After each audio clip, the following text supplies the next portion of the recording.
Thank you so much for joining us tonight. Thank you to all of our attendees, our audience members who are here watching wherever you're joining us from tonight. My name is Kareen. My pronouns are she, her, and I am the founder of Six Words Communication, a Vancouver-based communication firm that provides strategic communication, change management, and marketing services to people and organizations working to build stronger communities and a healthier planet. Tonight, I'm coming to you from the unceded territory of the Musqueam, Squamish, and Tsleil-Waututh First Nations, currently known as Vancouver. Tonight's debate is part of the 100 Debates on the Environment project. This week, over 100 debates on the environment will be taking place in cities and towns across the country. The goal, bring voters together at the riding level to hear candidates' best policy ideas for tackling environmental issues and the climate crisis. As we know, the environment is a top issue for many Canadians this election. Some are calling it the climate election. And so, without further delay, or without more of a delay, I'd like to introduce you to our moderator for tonight, Amil Reddy. Amil is a non-binary trans Asian Pacific Islander. Their central belief is that we all have the capacity to make the world a more welcoming and inclusive place for everyone. Since 2008, Amil has been working alongside communities and companies across Turtle Island to do better by being better for each other and the planet. They offer diversity, equity, and inclusion services and are a board member for Protect Our Winters, POW Canada. Welcome, Amil, and over to you. Thanks, Kareen. As mentioned, my name is Amil. My pronouns are they, them, and I live in the Upper Sunshine Coast in the nation of the Tla'amin people. And they are a self-governing nation since 2016. So they've gone through the modern treaty process, and colonially it's known as Powell River. Tonight, we have an opportunity to hear from our local candidates in Vancouver City Centre about actionable policy ideas on the environment and climate crisis. Candidates will explain how their plan gets us closer to a just and green future. This is a debate about all the reasons why the environment must be front and center in any government's plan for post-pandemic economic recovery, national healing, and reconciliation. Candidates representing all major political parties were invited to participate in tonight's debate. I'm honored to introduce our candidates and debaters tonight in alphabetical order. First off, we have Alaric Paivarinta, candidate for the Green Party of Canada. Breen Ouellette, candidate for the New Democratic Party. Dr. Hedy Fry, candidate for the Liberal Party of Canada. Taylor Singleton-Fookes, candidate for the People's Party of Canada. We did extend an invitation to Harry Cockell, candidate for the Conservative Party of Canada, but we did not receive a response. So a few items to get us started. I love moderating and facilitating sessions, and I always start these sessions with some group agreements as a way of us just grounding where we are and how we'll be in this together tonight in our debate. The first is one of my favorites. It comes from Community, a local queer and trans and two-spirit serving organization, which is one diva, one mic. When one person is speaking, let's give them as much attention as you would a diva that would enter the room, be it Beyonce or Celine Dion, depending on your generation of choice. The other is let's shift judgment to wonder. Let's try to seek to understand and lead with curiosity. We're going to have a lot of different viewpoints here, but if we lead with curiosity, we might find the ways that we are all interconnected in our values and beliefs. Controversy with civility is one that I really appreciate because I love controversial topics, but I never leave civility at the door. That's not how I was raised, and I'm not a keyboard warrior. And so let's be in this together, but let's still be civil. And finally, the one that keeps me up at night and one that gets me going every single morning is who's not in the room? Whose perspective haven't we heard from? Whose voice have we not heard or don't even know exists yet? So let's remember that although we have many perspectives represented today, there's always going to be more out there that we need to hear from. And that is one of the tasks of the candidates and the parties that we have in our country. So I hope that they keep that in their mind as well. A few notes for our audience. Live transcript is available. So if you look at the bottom of your screen, there should be an option for you to enable that setting if that's something that would make this more accessible for you. They're not perfect, especially if folks mumble, which I do sometimes. In line with the 100 debates happening across the country, there is no live chat, but we will use the chat box to display the debate questions and any links. There is a Q&A function available, but that would just send questions to myself and to Corinne rather than to the actual candidates themselves. The debate is being live streamed on Facebook, and you can find the link in our chat. Corinne is going to be putting that in there. And if you can share that on your social, it'll be able to be broadcasted to more people, and we can have more folks reach this particular debate, which is great. And finally, the debate is being recorded and will definitely be available after, much to my mom's joy. So that's great. The debate format ahead of us. Each candidate will have an opportunity to do a 1-minute intro and an opening statement. And for the candidates here, during your opening statement, please introduce yourself and let us know about your vision for the environment. And you have 1 minute to do that. From there, I'll ask a set of 4 questions that are being asked all over the country in the 100 debates. The questions will be asked in random, rotating order, and the candidates will have 2 minutes to respond to each question.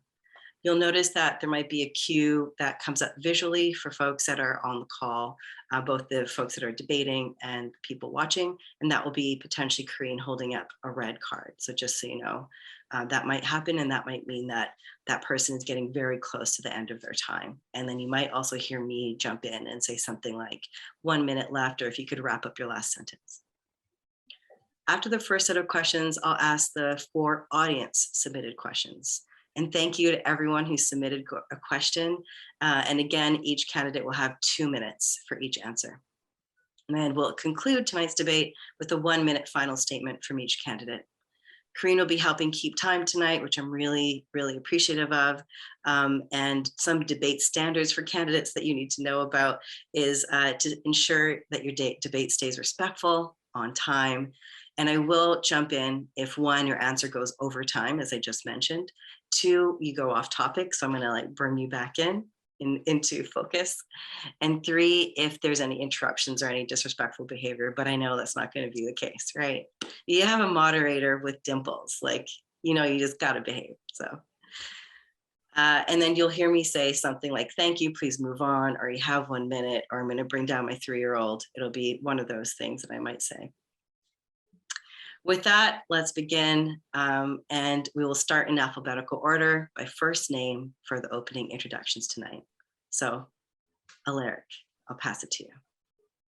Hi there, good evening, everybody. Thank you very much for hosting this, and it's nice to meet you all.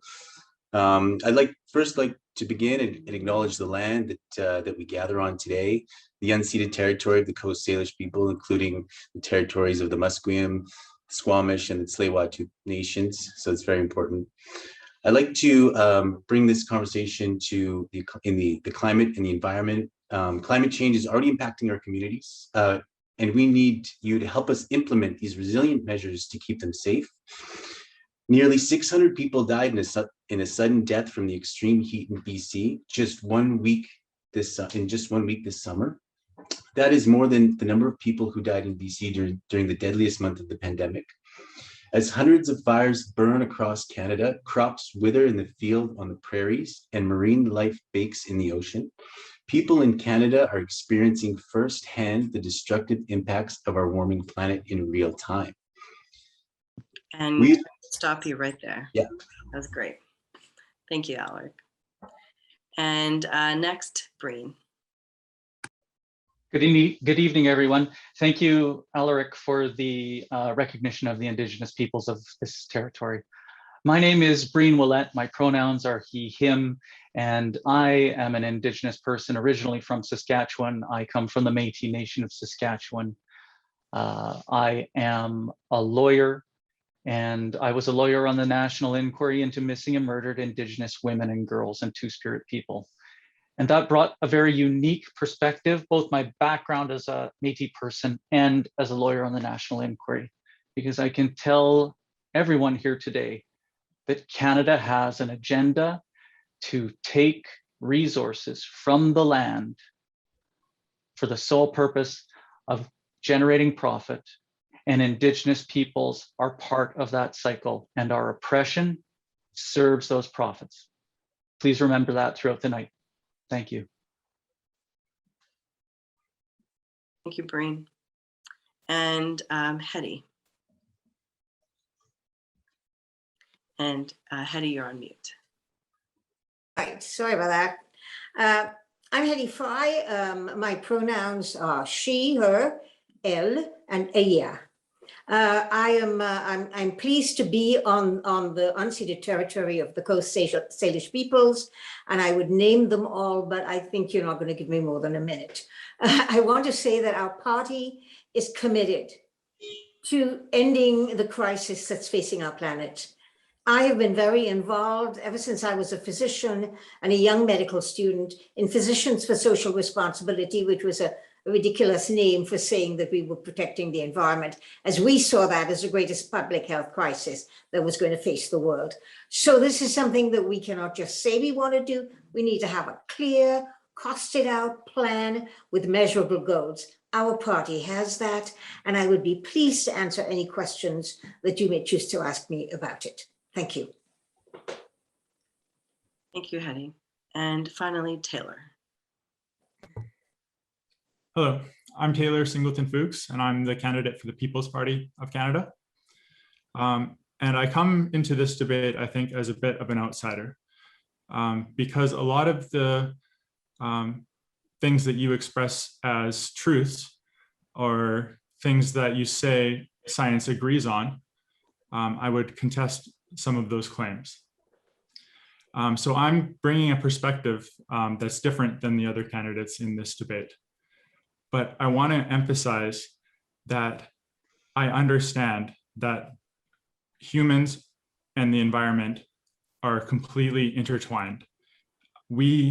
Our survival, our thriving, our life is completely dependent on the biosphere of the earth.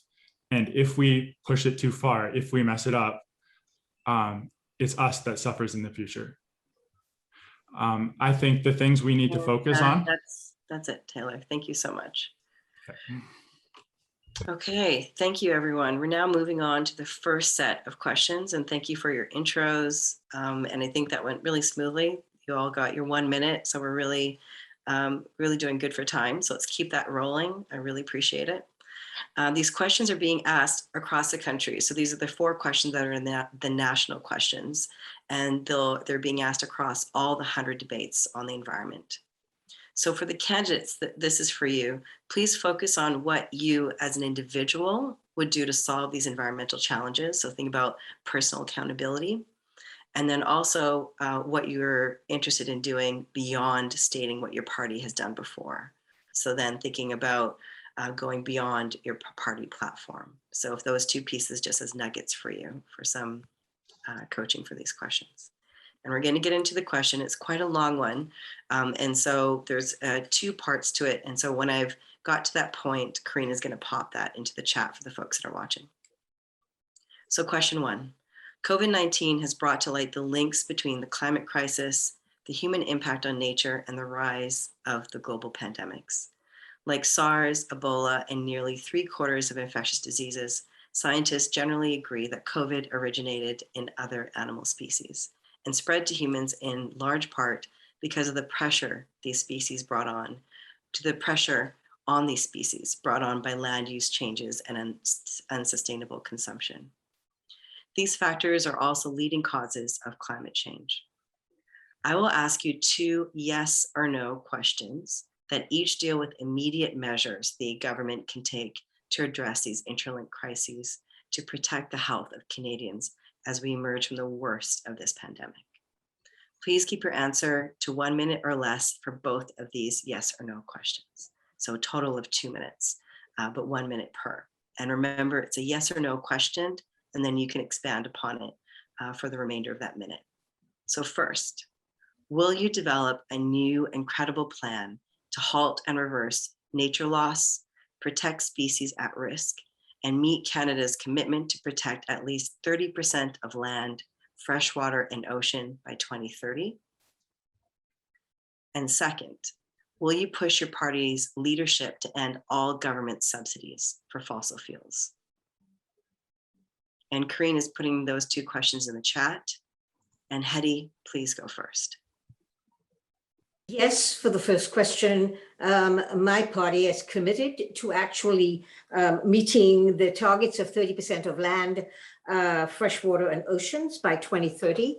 We have actually begun to do that. When we came in, there was 1% of any of that kind of conservation, and we've moved forward to 14%. We have a clear measurable goals, and there are going to be 10 new national parks, 10 new national conservation areas, marine conservation, and of course, 10 new national urban parks. And so those are parts of the things that we are going to do. But yes, we're absolutely committed to doing this, and we have moved forward on species at risk during that time.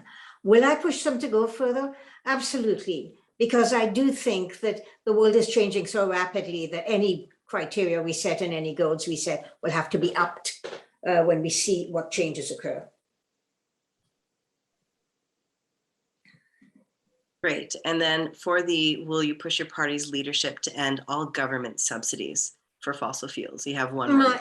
Yes, I will not have to push my party though, because my party has committed in its platform to end all government subsidies for fossil fuels within 2 years. Okay. And Taylor, please go ahead. And if you want me to repeat the questions at any point, I've got them here. Yeah, great. So I question where that 30% goal comes from, because I feel like it's a completely arbitrary number that's coming from someone who's not Canadian, someone in Davos, someone in some climate group that is foreign to Canada.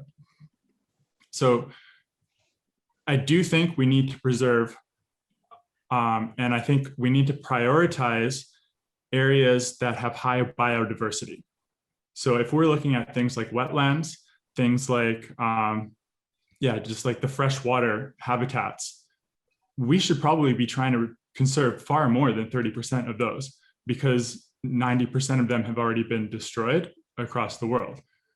But what does it mean to conserve 30% of the ocean? I mean, when you look at the ocean, you want to be sustainably managing your fisheries. You want to be ensuring with facts and with data how much we can take from this natural resource in a way that it replenishes itself. So I feel like this 30% is an example of a UN mandate coming down that is global. It has nothing to do with Canada specifically. And it's just giving up our sovereignty to an international goal, which is meaningless. And the Liberals say they're going to do things, but they don't do them. And would you like to address as far as subsidies goes, the People's Party is committed to ending all corporate subsidies across all industries. We feel that those are market distortions that are bad regardless. So we certainly shouldn't be supporting our fossil fuel industry with public money. And we shouldn't. Go ahead. Thank you. And Breen, please go ahead. Thank you, Amil. I do support the development of a new credible plan. I support the new Democratic Party commitment to enshrine the right to a healthy environment in a Canadian Environmental Bill of Rights to ensure all communities can enjoy a guarantee to clean water, land, and air. I support our commitment to safeguarding ecosystems and diversity which is founded on protecting 30% of our land, freshwater and ocean water by 2030. I will work to expand urban national parks, restore urban diversity, and ensure that the Species at Risk Act is enforced. I will support the creation of an Office of Environmental Justice to address the disproportionate impacts of pollution, loss of biodiversity, and climate change on low-income, racialized, and other marginalized communities.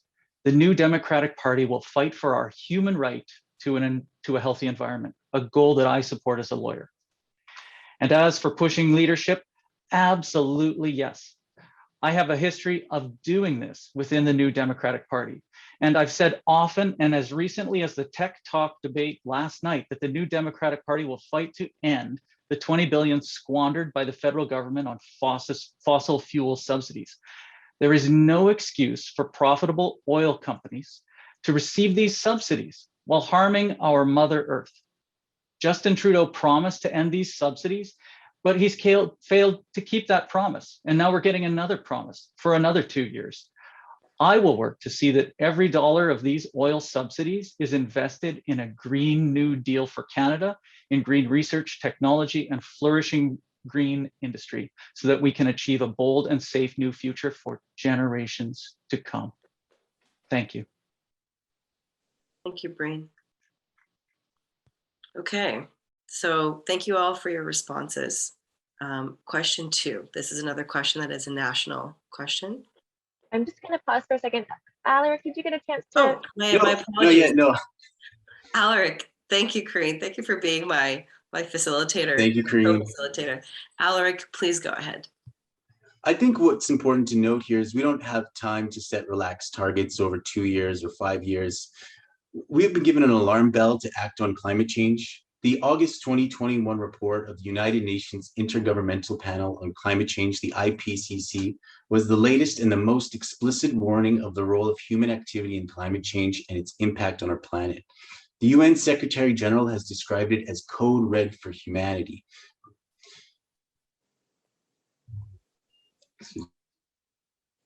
The Liberal government has caused Canada to fall further and further behind.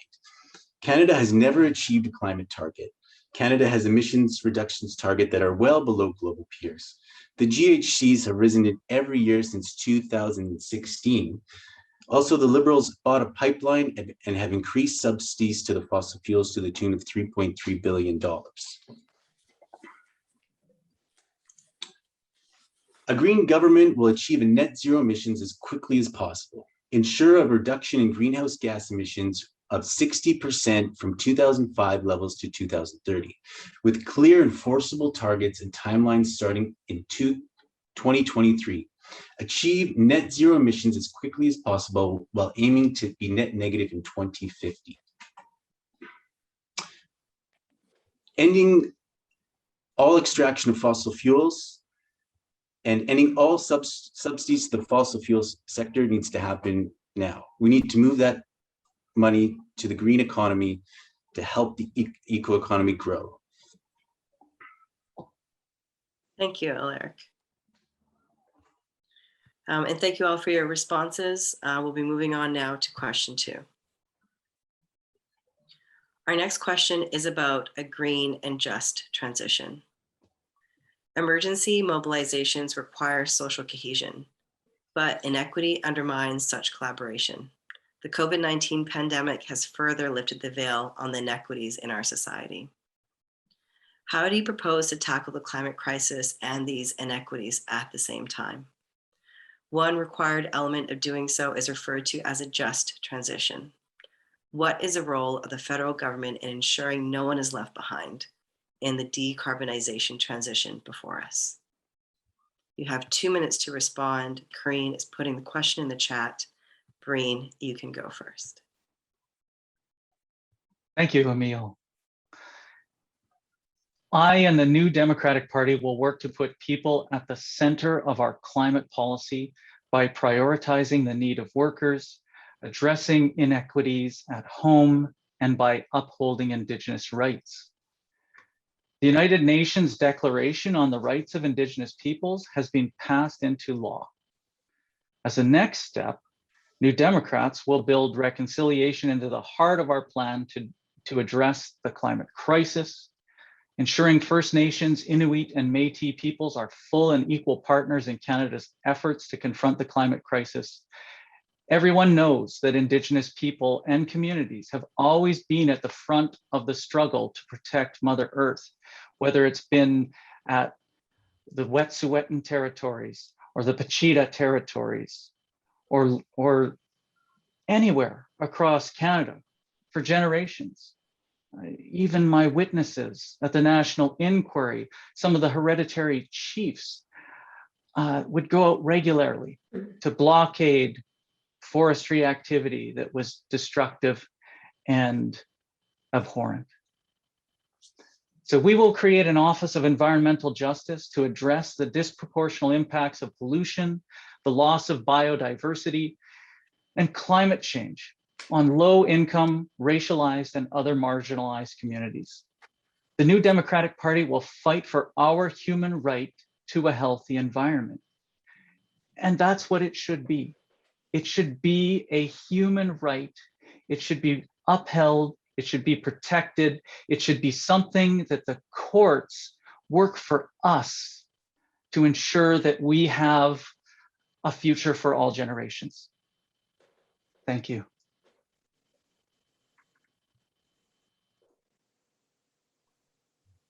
Sorry, my button got smooshed there. Thank you, Breen. Alaric, please go ahead. Yeah, a just transition for everybody. The Greens want to introduce a Just Transitions Act before the end of 2021 that takes care of workers and communities during this transition. Plan for a fair and carefully planned transition of workers toward a decarbonized economy that protects communities from displacement, in which affected people, workers in greenhouse gas intensive industries, Indigenous peoples, marginalized communities are leading the preparation of their transition strategies. Replace every high-paying fossil fuel sector job with a high-paying green sector job through wage insurance, retaining programs, and early retirement plans.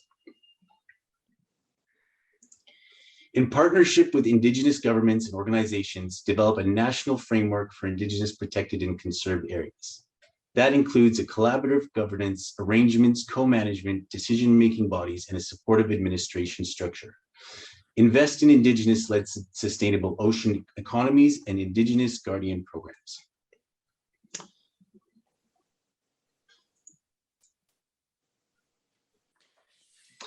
Moving towards net zero emissions as quickly as possible is the greatest economic opportunity in generations, and Canada can be at the front of the line.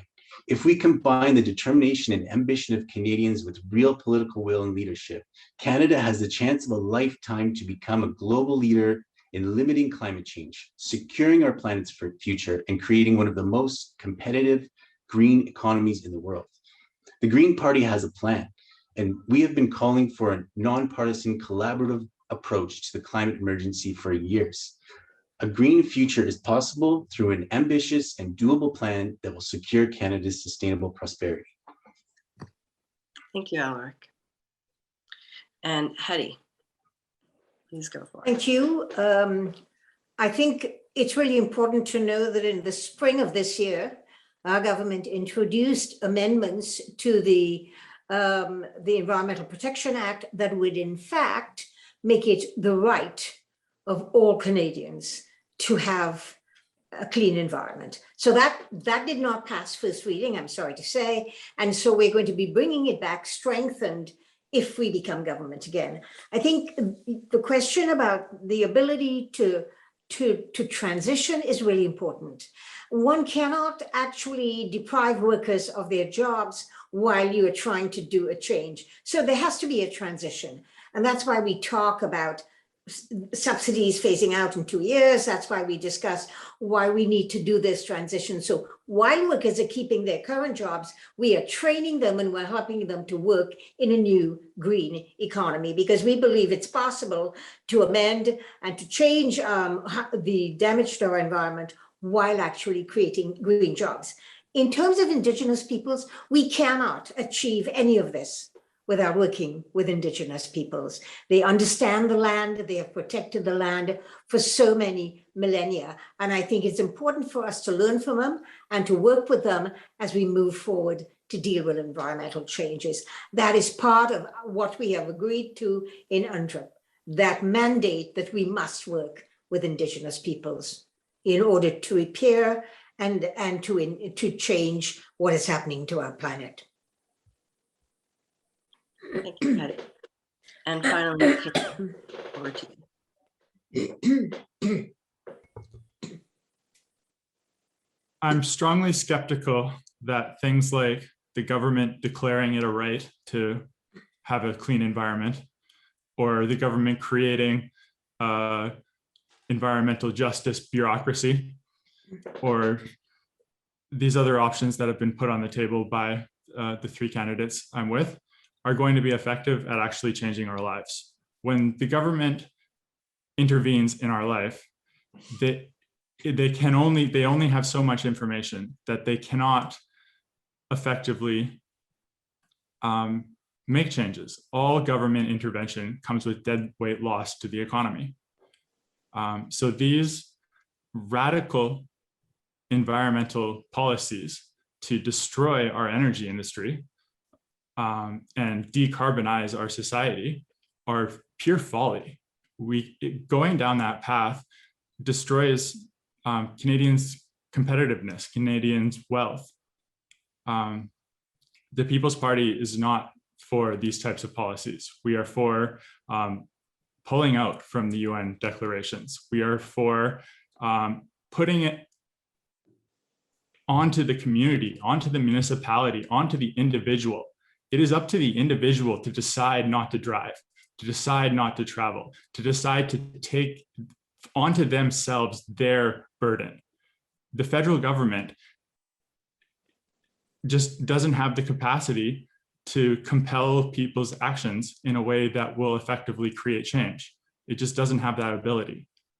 And pretending it does just causes the price of everything to go up, the efficiency of the economy to go down, and everyone to be worse off. And that's your 2 minutes, Taylor. Thank you. Thank you, everyone, for your responses. As many of your responses mentioned in Indigenous communities and the roles that they play.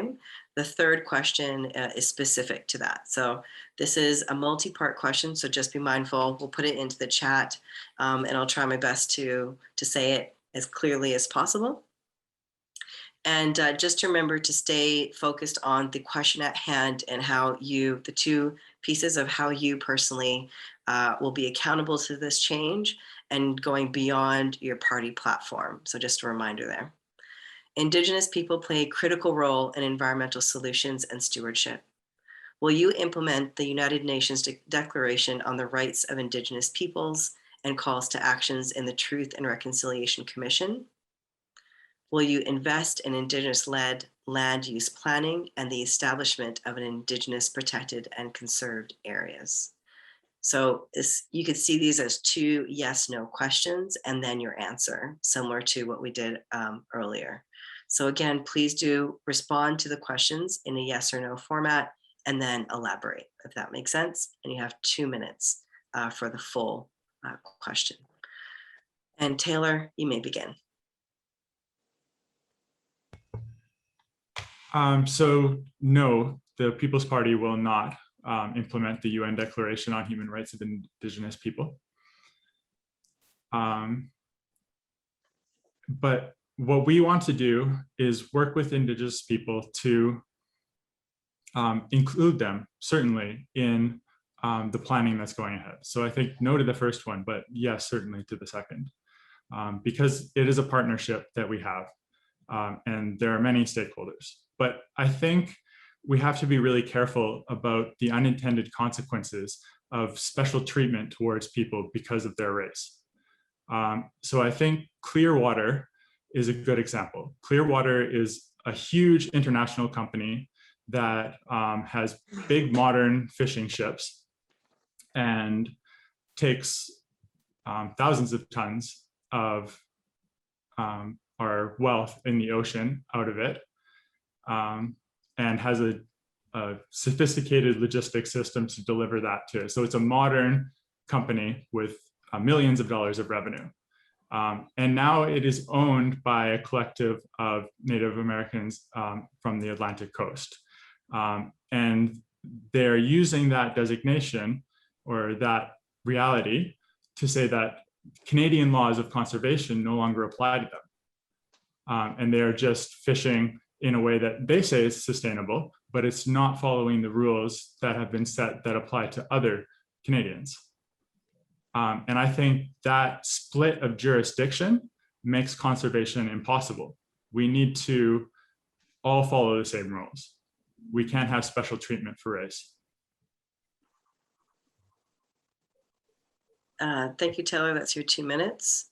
And Hedy, please go ahead.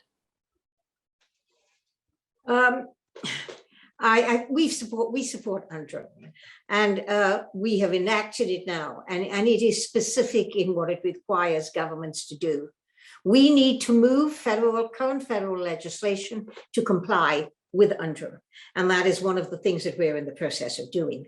I think secondly, we are looking at how we not only engage, but how we learn from Indigenous peoples about how to be stewards of this planet and this land.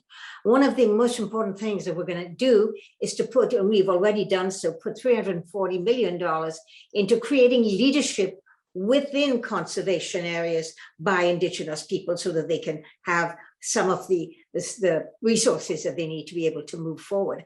I think finally, one of the things that we think is very important is to look at the Indigenous Guardians program and emulate what it is doing. I think the thing about working with Indigenous peoples is not for us to tell Indigenous peoples what they need to do or to help them to do what we think they should do. It's to learn from them, it's to work with them, and it's to take their knowledge and incorporate it into our culture, into our legislation, if we are ever going to be successful in changing the environmental juggernaut that we are now on. Thank you, Hedy. Alaric, please go ahead. Yes, well, absolutely. We want to invest in Indigenous-led sustainable ocean economies and Indigenous guardian programs. It's very important. Include Indigenous peoples, their worldviews, knowledge, and governance system in all aspects of design, site selection, management, decision-making around economic development within the marine and freshwater realms of their territories.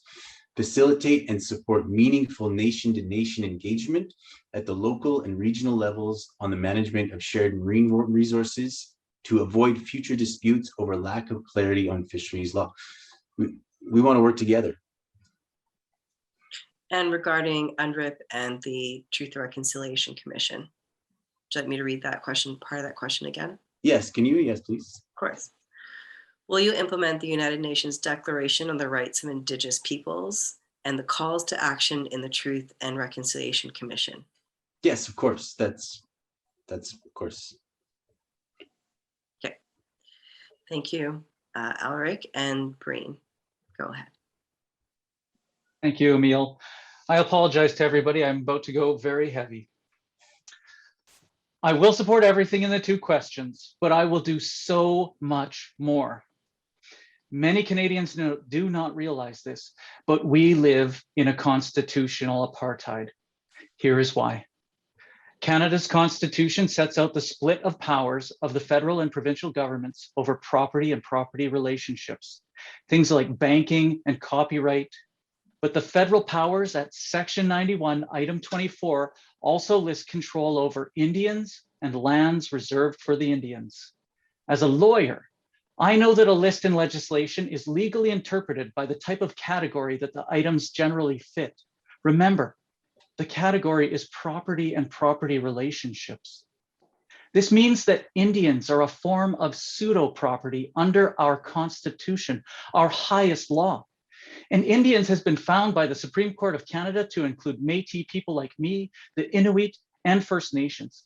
I find it abhorrent that Canada's highest law enshrines me and millions of people in this country as a form of property.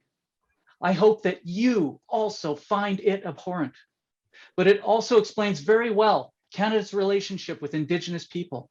We are a resource to be used. It explains why when we resist poisonous and polluting resource extraction, we aren't protected by the federal government. If the federal government took responsibility for us as people instead of property, then the federal government would take the BC government to court over old growth logging on the Pashida territory at Ferry Creek, pipeline building in the Wet'suwet'en territory, and across this country. This is apartheid in Canada, and it informs everything Canada does to Indigenous peoples.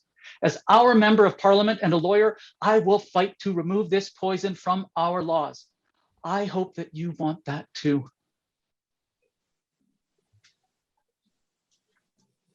Thank you, Breen. And thank you all for your responses and for staying on task and going, really answering those questions. I really appreciate it. For question 4, this will conclude the national questions. This will be the last question for the national questions, and then we're going to get into audience questions, which I think are extremely interesting and exciting.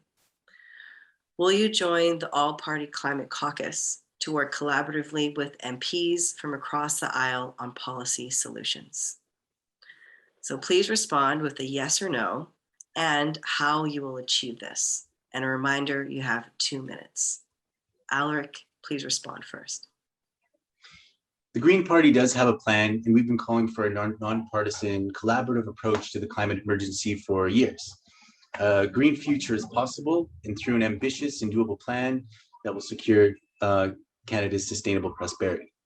So the answer is yes, and we will work to do that.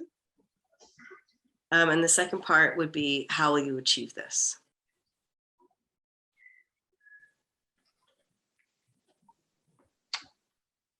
Can you come back to me on that question? Sure, I'm happy to loop back. Is that what you're asking for? Yeah. Okay. Thank you. And Breen, please go ahead. I will absolutely, yes, join the All-Party Climate Caucus to work collaboratively with MPs from across the aisle on policy solutions. The environmental crisis should not be a partisan issue. This should not be about economists telling us which plan will cost wealthy companies the least amount of money. My promise to you is that I will work with everyone to protect the future of our children and our grandchildren. And I have a history of doing that. I have a history of working with everyone to try to bring this plan forward. That's why I've been endorsed by Jean Swanson of COPE, and I've been endorsed by Park Board Commissioner John Irwin of COPE, and I've been endorsed by Christine Boyle. I've been endorsed by many powerful people, and there are more to come. They're all leaders in environmental stewardship, and I trust them, and I trust many of our leaders across this country to work with them so that we can ensure a future for our children.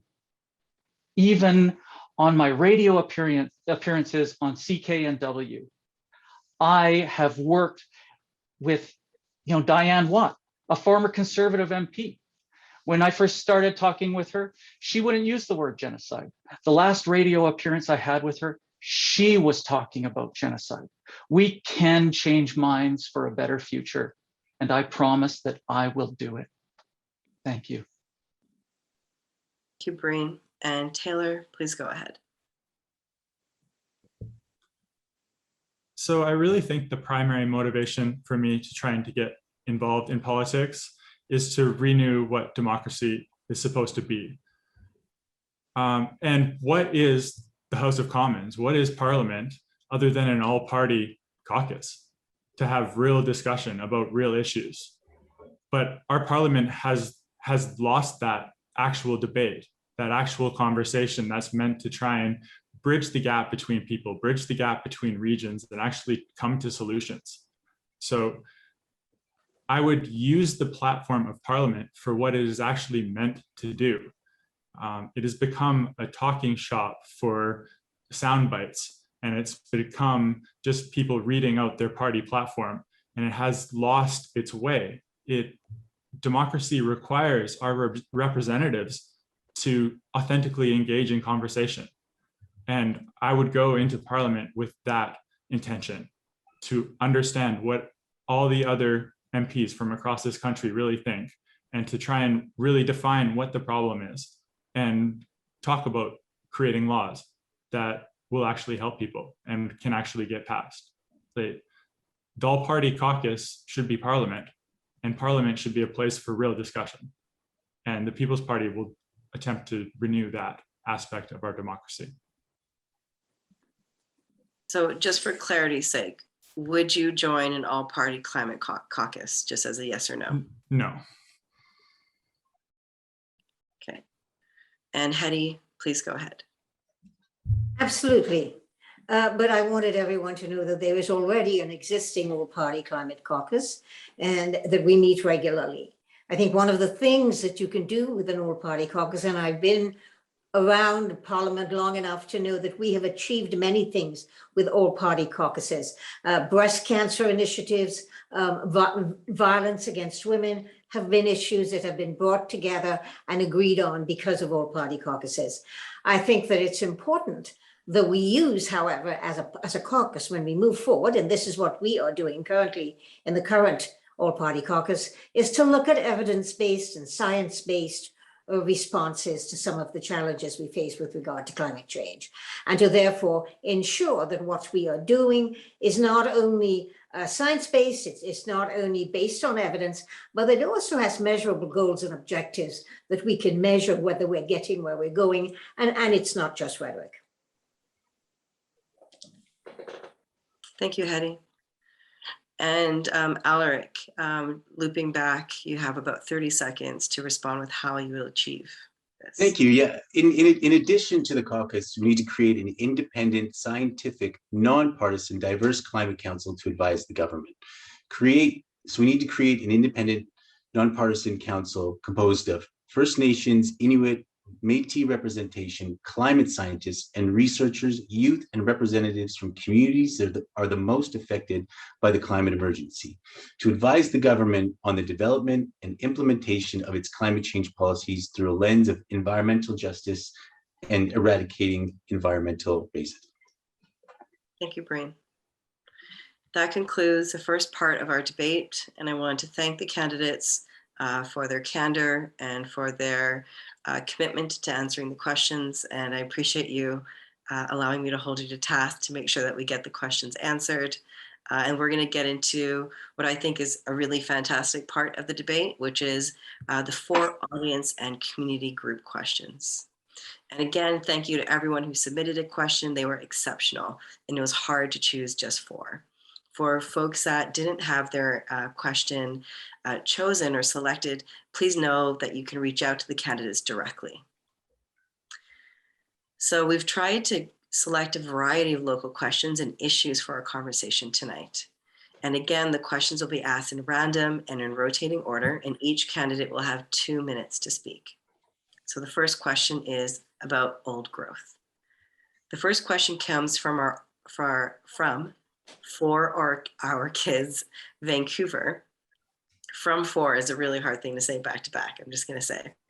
A grassroots group of parents, grandparents, and caregivers deeply concerned about the significant impacts of the climate crisis on health, safety, and security for our children.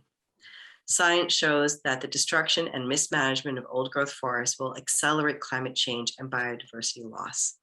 Recently, many British Columbians have been protesting or standing in solidarity with the protests at Fairy Creek in an effort to protect some of the last remaining old growth forests, despite police presence and the threat of violence. While it is true that the provinces have jurisdiction over natural resources, climate change does not recognize political jurisdiction. The federal government is responsible for upholding the international climate accords Canada has signed. How important, this is now the question, and Corinne will be putting this into the chat, how important is BC's remaining old growth forest to Canada's climate plans and biodiversity protection? What measures will you commit to, if elected, to immediately protect all old growth forest left in the province?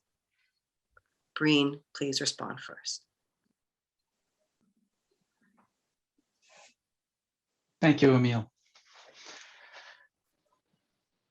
One of the things that I've seen as an Indigenous person through the lens of my lived experience is that the conflict at Fairy Creek is often portrayed through a non-Indigenous lens. We must remember first and foremost that the Pachita Nation are the rightful landowners and territorial sovereigns of Fairy Creek. How can we protect Fairy Creek if we ignore the people who should have first say. And what they've said is that they want everyone to vacate the territory. Everyone. And yet I see arguments back and forth about, well, we'll leave when they leave.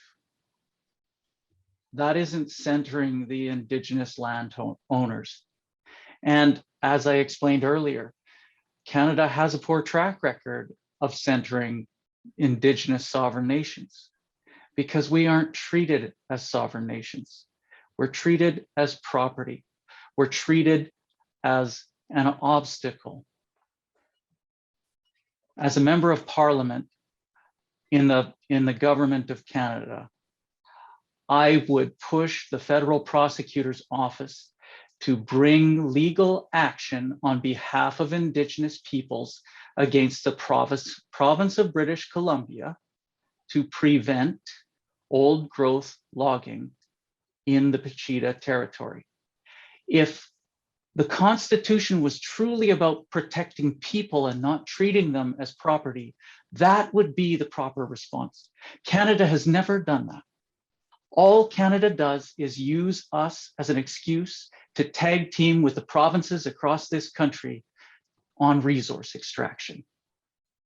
If we change that narrative and we remove the poison from our Constitution, we will have an incredible relationship, nation to nation to nation to nation across this entire country.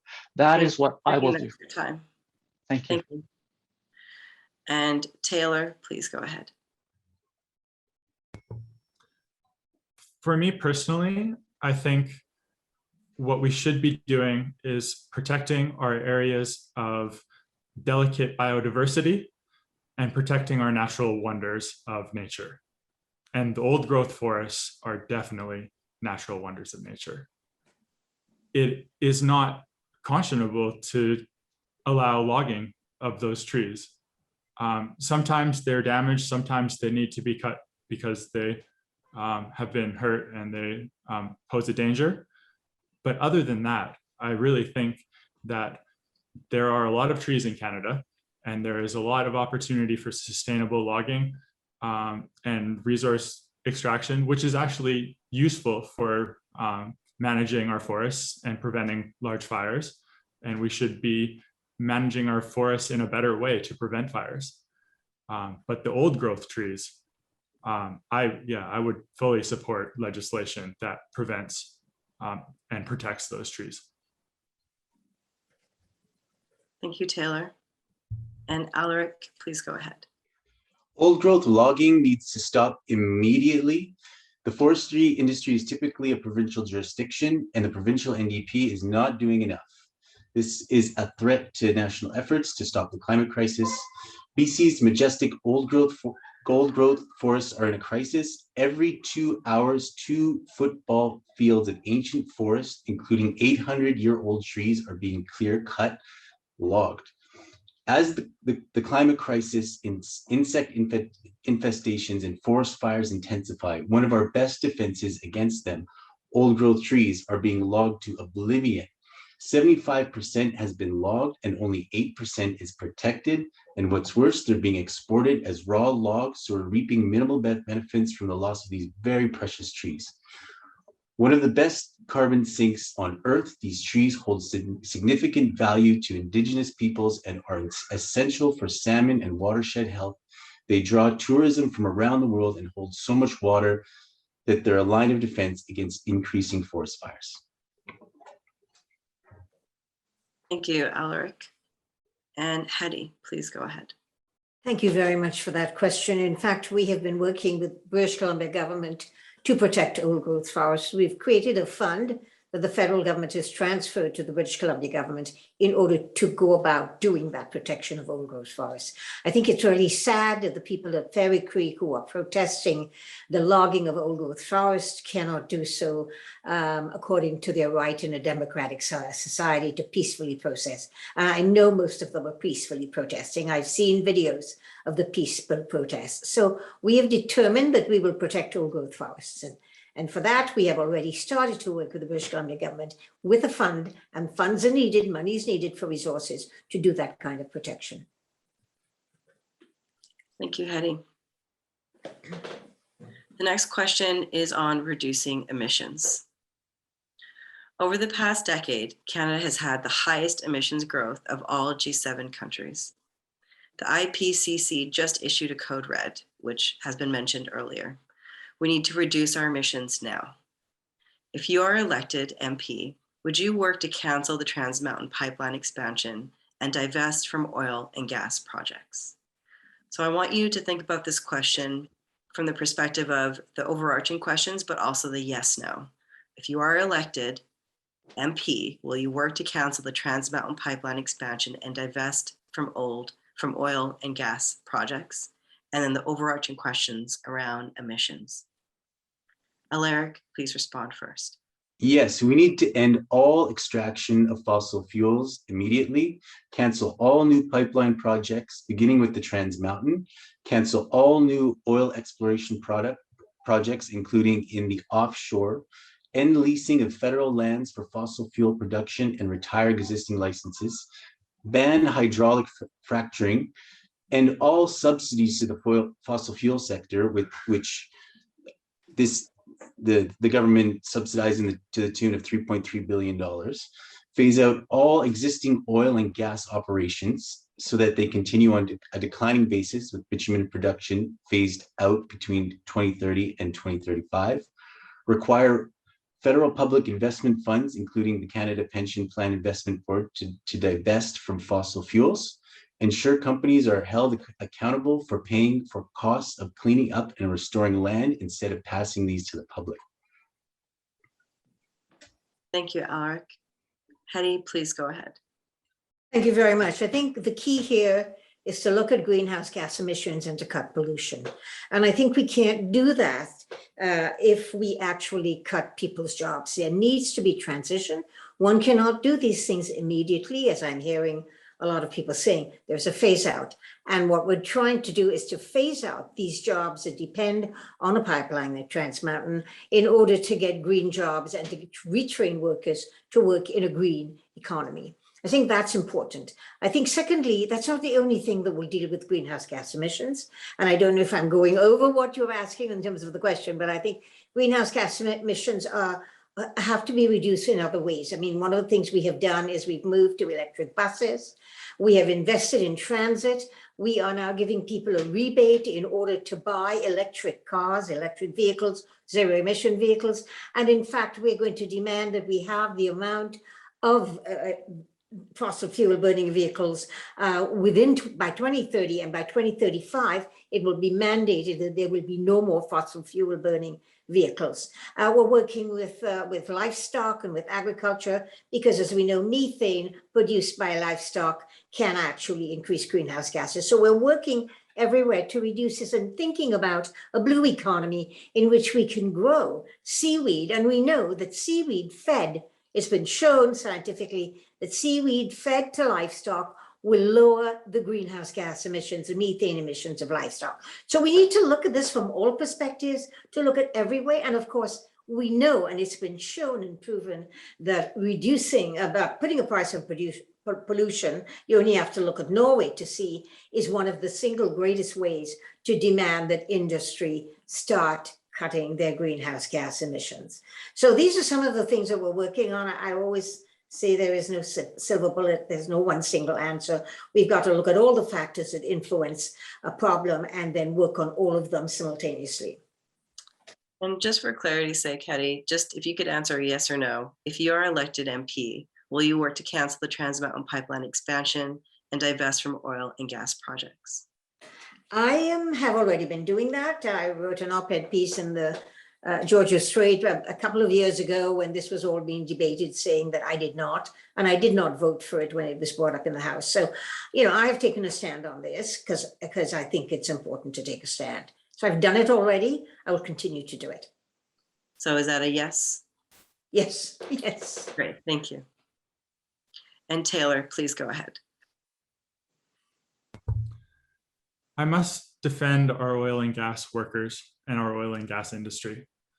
these are Canadian entrepreneurs that are world leaders in environmental policy.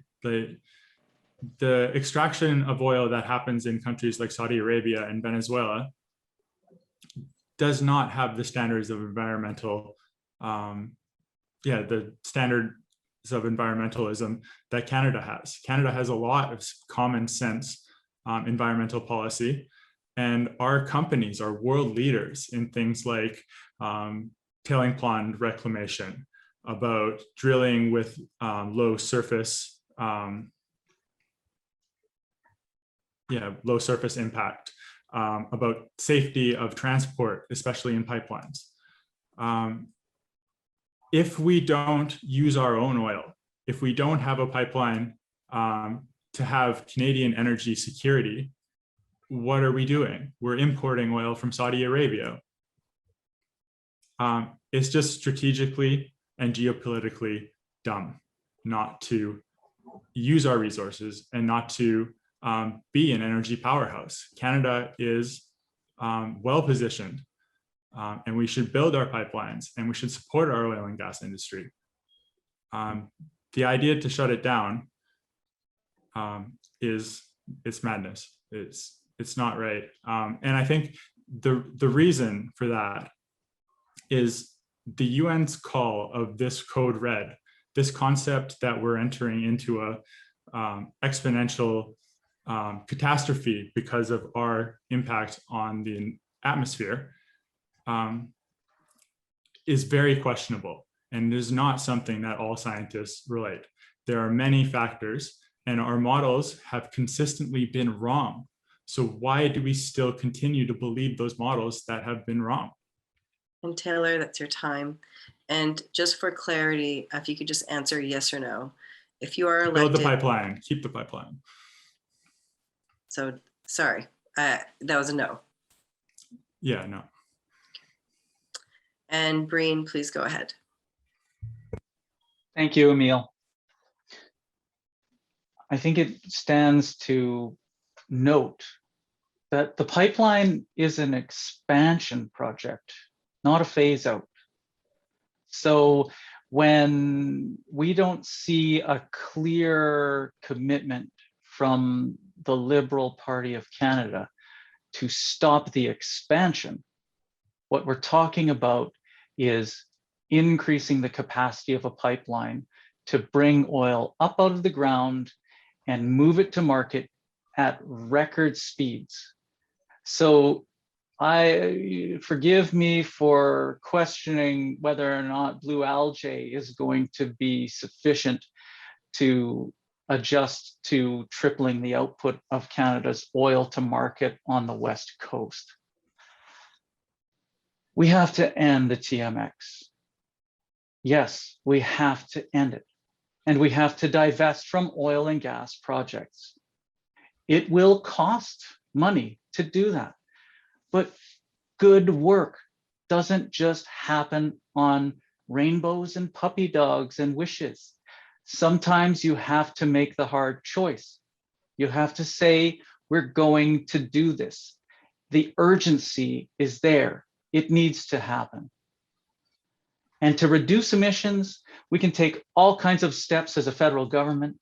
We can move the fleet to zero emission vehicles. We can take the $20 billion in annual subsidies and move it to supporting green industries like our automotive industry moving to zero emission vehicles. I speak with leaders from the Canadian Union of Postal Workers, and they have a vision to install charging stations for electric vehicles at post offices and to transition the entire delivery fleet to zero emission vehicles and to retrofit all their buildings. That's your time. Thank you. Thank you. And as folks, many of you have actually brought this forward already when talking about nature-based solutions, and that actually is the third question that has been brought up as an audience question. So one of BC's greatest assets is our expansive natural spaces.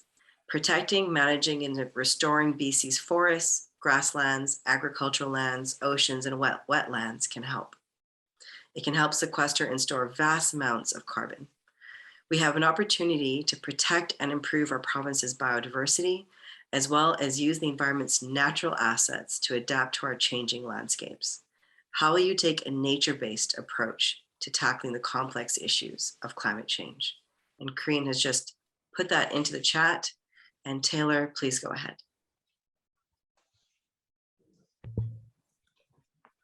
So I definitely believe that we should be protecting our wetlands, and we should be protecting our the areas of biodiversity, of very scarce biodiversity and very endangered biodiversity that are in the freshwater bogs and low-lying areas. And yes, those are natural assets that support entire ecosystems and an entire cycle of life. So as best as we can, protecting nature and allowing this, like, not interfering and allowing nature to continue its cycles that are the life-giving cycles that we need to be a part of, is a very positive way to approach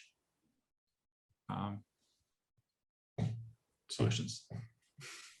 And Taylor, how will you take a nature-based approach to tackling the complex issue of climate change? So I guess it's prioritizing the protection of wetlands and the protection of freshwater resources, because those are really the most essential piece, I think, and the most delicate piece that we should do our best to maintain all of it that's remaining. Thank you, Taylor. And Breen, please go ahead. Thank you, Amil.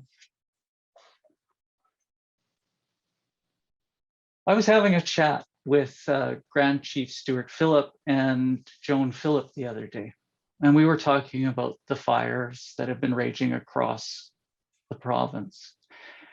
And Joan was telling me that this wouldn't be happening if Indigenous peoples had control over natural spaces to be the stewards that we have been since time immemorial. She knows how logging practices have hurt her traditional areas.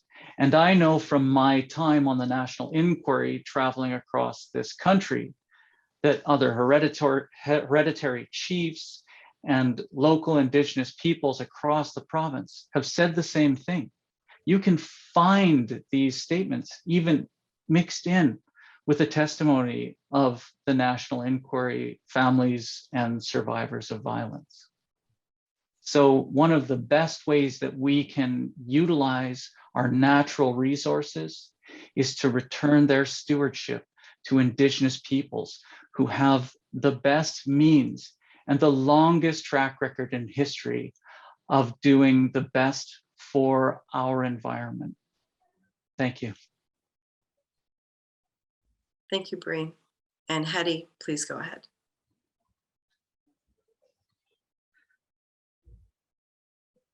And Hedy, I'm sorry, you're on mute.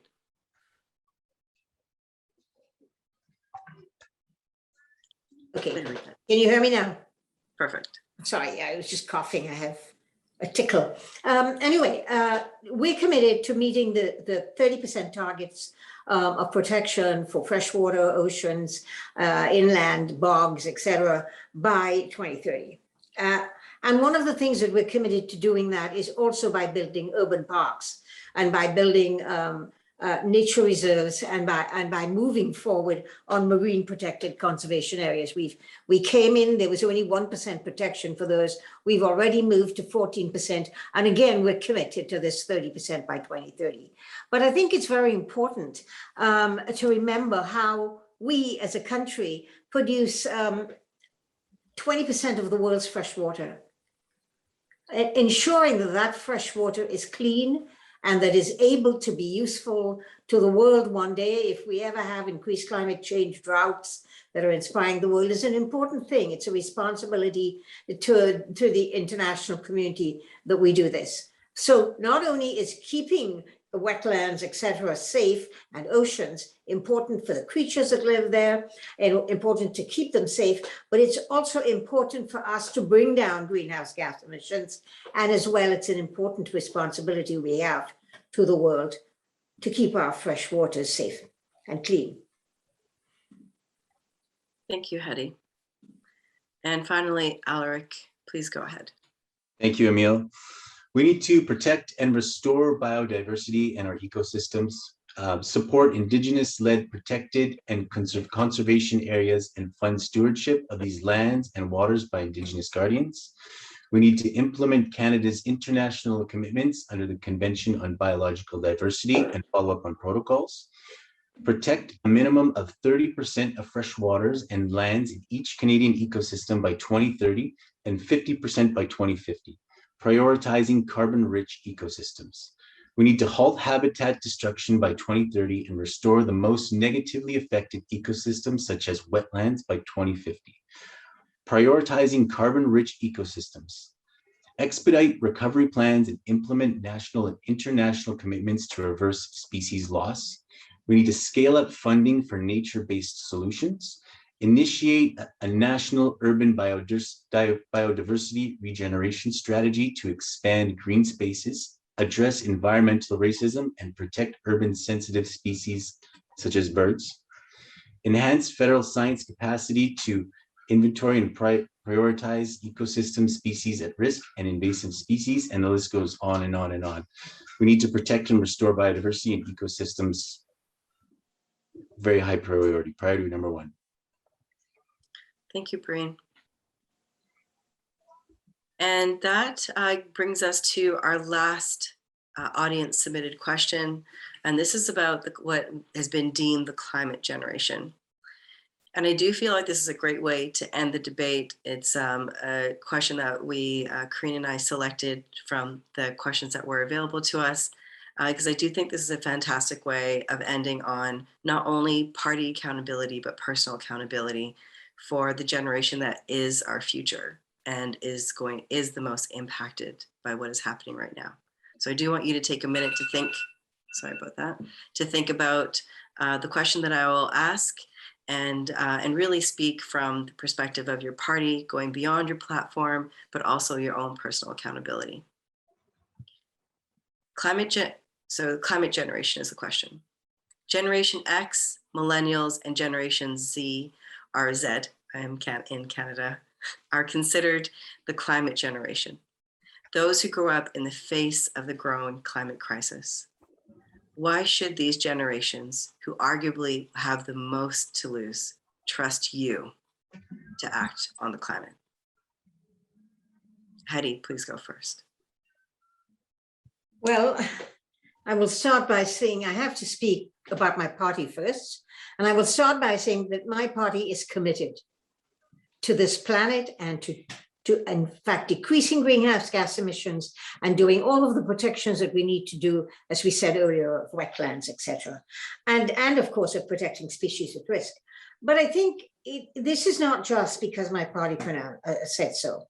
Ever since I was a medical student, I remember that we all felt clearly that protecting this planet was one of the most important public health issues of our time.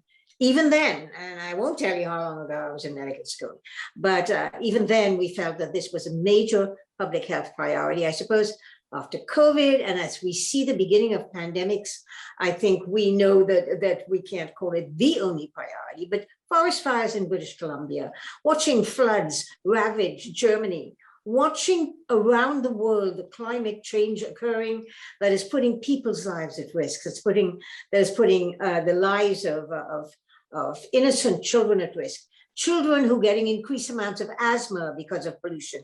These are some of the things that as a physician I care a lot about personally, and I'm glad I'm in a party that actually got a rating of 8 out of 10 by scientific climatologists who looked at the science and what we promised to do with regard to this issue. And they actually gave us an 8 out of 10. They gave the NDP 2 out of 10. They gave the the Green Party 4 out of 10. And I think the important thing to remember is that it isn't what you say that you're going to do, it's what you have already been doing and what you intend to do and why you believe that this is such an important issue. And I think for future generations, it is an important issue to sustain them, to keep them healthy, and just to keep this planet surviving for generations to come. Thank you, Hedy. And Alaric, please go ahead. Thank you. I think unlike any other party, the Green Party was founded in taking care of the environment. And what we can look at is the massive opportunities for countries that develop breakthrough solutions to combat climate change. Nearly 150 billion USD was invested globally last year in solar installations alone. Emerging clean technologies could soon reach the same scale. A green revolution is coming, and Canada has the opportunity to be at the forefront. Along the way, we can create good jobs and be a global leader in the innovation needed to combat climate change. But we must be bold and we must act now. Thank you, Alaric. Breen, please go ahead. Thank you, Amil. My sister and I had a conversation recently, and she told me that her little girl was having nightmares. She was having nightmares of their city being on fire. And she didn't understand why us adults are talking about experts and report cards and 8 out of 10 from some economist, when all she wants is to know that she's safe and that we protect her and we protect all our children. And it's not just my little niece that feels that way. Last night in the Tech Talk debate, there were a lot of questions about affordable housing. And an older gentleman got very upset and very passionate about the fact that we weren't talking about the environment enough during that panel. And he had to be muted. And it was a sad thing because I'm sure he's a grandfather who's worried for his grandchildren, who wants them to be safe. We need to remember who this planet is for. It's not for the economists. It's not for the parties. It's not for the companies. It's for future generations. We're here borrowing it from them, and we have a duty to return it to them better than we found it, not in shambles, not burnt to a crisp. I want you to consider that. Thank you. Thank you, Breen. Taylor, please go ahead. So if I can speak out there to any Gen Zers or young people listening to this, do not count on the government to solve your problem. If you care about something, it is up to you as an individual to do something about it. All the government does is tax you more and take money from you and give it to special interest groups. Government is not an effective vessel for change. If you're passionate about these things, you need to think about your personal impact, and you need to assess your community's impact, and you need to think micro about the things around you. You need to stop throwing out plastic bags. You need to stop driving. You need to make the changes in your life. And if everyone does that, then we can actually make a difference.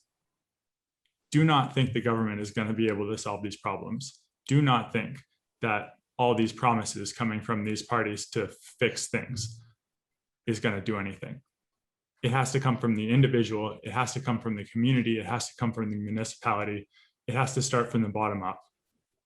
Federal government is not effective.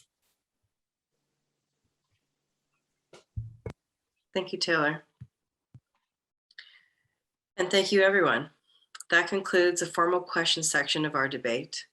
We'll conclude tonight with the final statements from each candidate.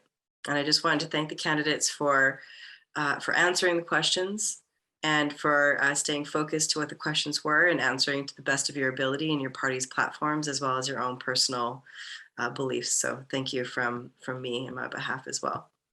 So once again, with your final statements, you'll have 1 minute, just like we did with the intro. And Taylor, please begin. Yeah. So thank you very much for this opportunity to speak with you and to have this conversation. I do think it is essentially important to protect the environment. I mean, we are just one expression of DNA, and every other expression of DNA, from the trees and the plants to all the animals, everything is just an expression of DNA, an expression of the ability to survive on this planet. And when we lose biodiversity, we are losing 1 billion years of information. And we have been, as a species, so destructive. And it started out before industrialization. I mean, there was a wave of extinction just as human beings, as hunters and gatherers, eliminated all of the other apex predators. So I think going forward, we have the ability to live in responsible ways. We can live in cities with high density. We can reuse everything. We can stop throwing things away. I'm out of time, but thank you for having me on this debate. Thank you, Taylor.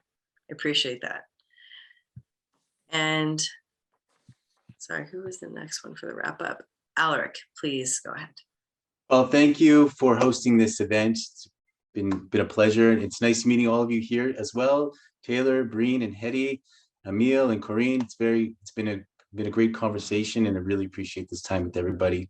At the end of the day, we all want the same things. We want an environment that is sustainable. We want to be prosperous. We want to be healthy.